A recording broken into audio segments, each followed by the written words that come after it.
আসসালামু আলাইকুম। আজকে আমি পাকা আমের ২ রকমের সুস্বাদু রেসিপি নিয়ে চলে আসলাম।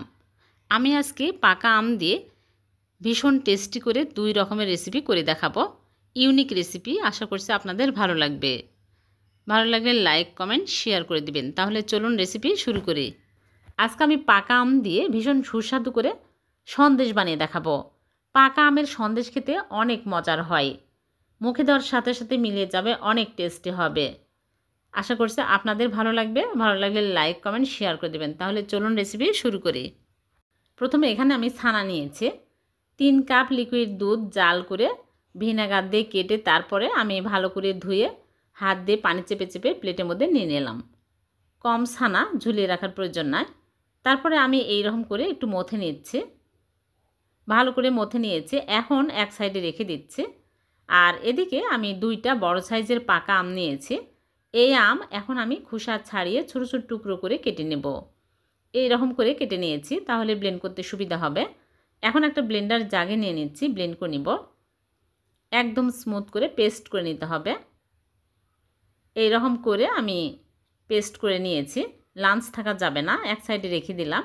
এদিকে চুলায় একটা প্যান বসিয়ে দিয়েছি। প্যানটা গরম হয়ে গেছে। এখন আমি দিয়ে দিচ্ছি ছানা দিয়ে আমি নেড়ে চেড়ে নিব। তারপর এর মধ্যে দিয়ে দিচ্ছি চিনি। এখানে আমি 1/3 কাপ চিনি নিয়েছি। চিনি কমিয়ে বাড়িয়ে অ্যাড করতে পারবেন। এখন আমি ভালো করে নেড়ে চেড়ে নিব। কিছুক্ষণ নেড়ে চেড়ে নিলেই দেখা যাবে যে চিনি থেকে পানি ছেড়ে আসছে। তারপরে এর মধ্যে দিয়ে দিচ্ছি নারিকেলের গুঁড়া 2 টেবিল চামচ। নারিকেলের গুঁড়া দিলে বেশি টেস্টি হয়, খেতে ভালো লাগে। আপনারা চাইলে স্কিপ করতে পারেন। তারপরে আমি দিয়ে দিচ্ছি এলাচের গুঁড়া সামান্য পরিমাণে, তাহলে সুন্দর ফ্লেভার পাওয়া যাবে, খেতে ভালো লাগবে। এখন আমি নেড়ে চেড়ে শুকনো শুকনো করে নেব।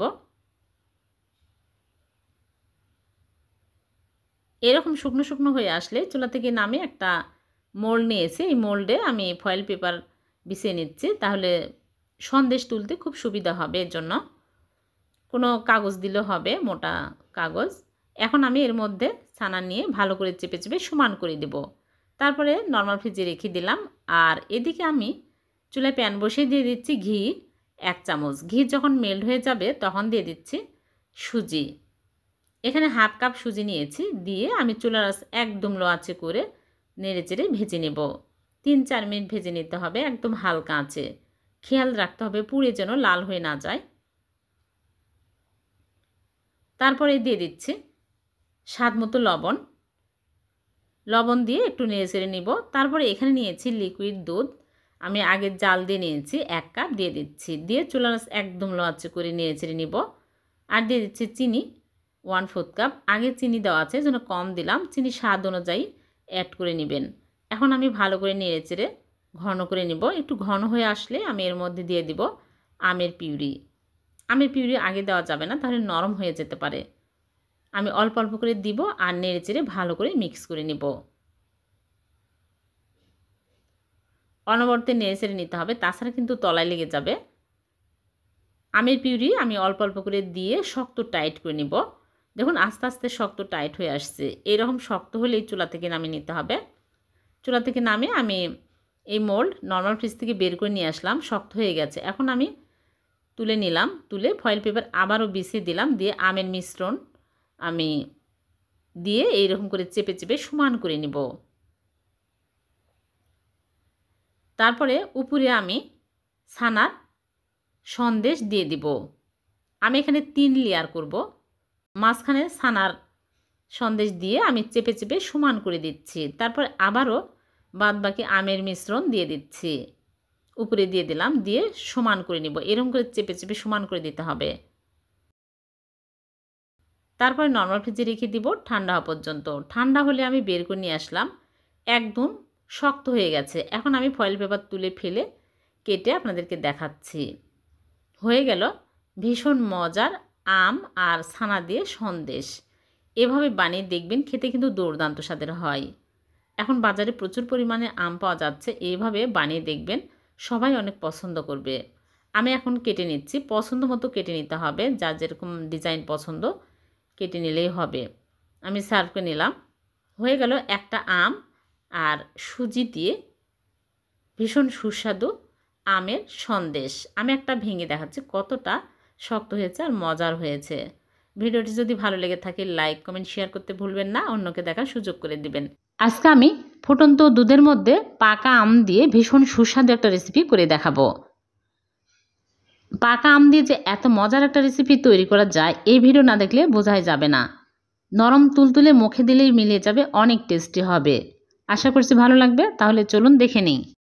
প্রথমে চুলায় প্যান বসে দিয়েছি আর দিয়ে দিচ্ছি লিকুইড দুধ 1.5 কাপ। এই দুধ আগে আমি জাল করে নিয়েছি, 1.5 কাপ দিয়ে দিচ্ছি। এখন আমি নেড়েচেড়ে জাল করে বলক তুলে নিব।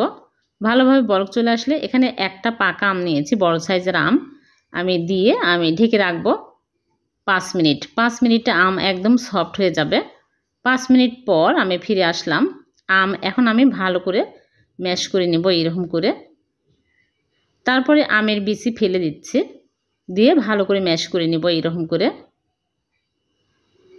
তারপর এখানে আমি দিয়ে দিচ্ছি স্বাদ মতো লবণ। এখন চুলার আঁচে একদম লো আঁচে করে আমি ভালো করে ম্যাশ করে নিয়েছি। দিয়ে দিচ্ছি আতপ চালের গুঁড়া 1 কাপ, শুকনা চালের গুঁড়া, ভেজা শুকনা যে কোনো চালের গুঁড়া দিলেই হবে।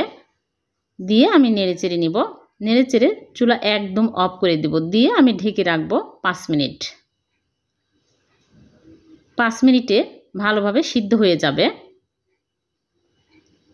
5 মিনিট পর ফিরে আসলাম। এখন আমি নেড়েচেড়ে চুলা থেকে নামিয়ে নিব। চুলা থেকে নামিয়ে প্লেটে ঢেলে ঠান্ডা করে নিব। ভালোভাবে সিদ্ধ হয়ে গেছে। এখন আমি ভালো করে মথে নেব, একদম মসৃণ করে মথে নিতে হবে। তারপরে আমি হাত ধুয়ে হাতে ঘি লাগিয়ে নিয়েছি, নিয়ে এরকম করে চেপে চেপে আমি মিষ্টির শেপ দিয়ে নিচ্ছি। মালাই চপের এইরকম করে চপ বানিয়ে নিচ্ছে। সবগুলো মালাই চপ এরকম করে বানিয়ে নেব। খুবই মজার এই মালাই চপ, আপনারা বাড়িতে একবার হলো বানিয়ে দেখবেন। সবগুলো বানানো হয়ে গেলে আমি এক সাইডে রেখে দিচ্ছি। আর এদিকে নিয়েছি 3 কাপ লিকুইড দুধ, আগে জাল দিয়ে ঘন করে নিয়েছি, আর 2টা এলাচ দিয়ে দিলাম। এখন আমি নেড়েচেড়ে জাল করে বলক তুলে নেব। আর এখানে চিনি নিয়েছি 1/2 কাপ, দিয়ে দিচ্ছি। চিনি যে যার স্বাদ অনুযায়ী অ্যাড করে নেবেন। চিনির পরিবর্তে কনডেন্স মিল্কও দেওয়া যাবে। চিনি দিয়ে আমি নেড়েচেড়ে ভালোভাবে বলক উঠে আসলেই মালাই চপ দিয়ে দিব।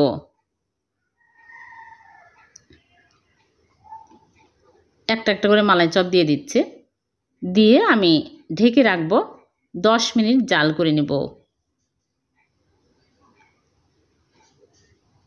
5 মিনিট পর ঢাকনা খুলে আলতো করে নেড়েচেড়ে দিব।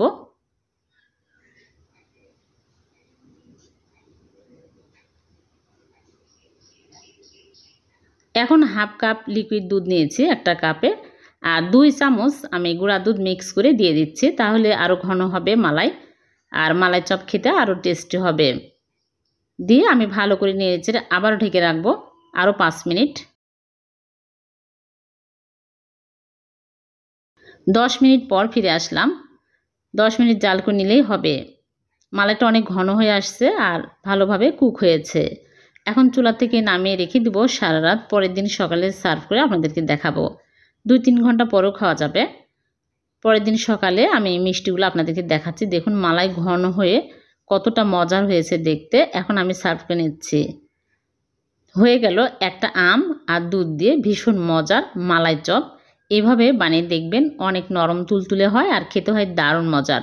একটা কেটে দেখাচ্ছি কতটা নরম তুলতুলে হয়েছে। ভিডিওটি যদি ভালো লেগে থাকে লাইক কমেন্ট শেয়ার করে দিবেন, অন্যকে দেখার সুযোগ করে দিবেন। আবারও দেখা হবে নতুন কোনো রেসিপিতে। সে পর্যন্ত ভালো থাকবেন, সুস্থ থাকবেন। আল্লাহ হাফেজ।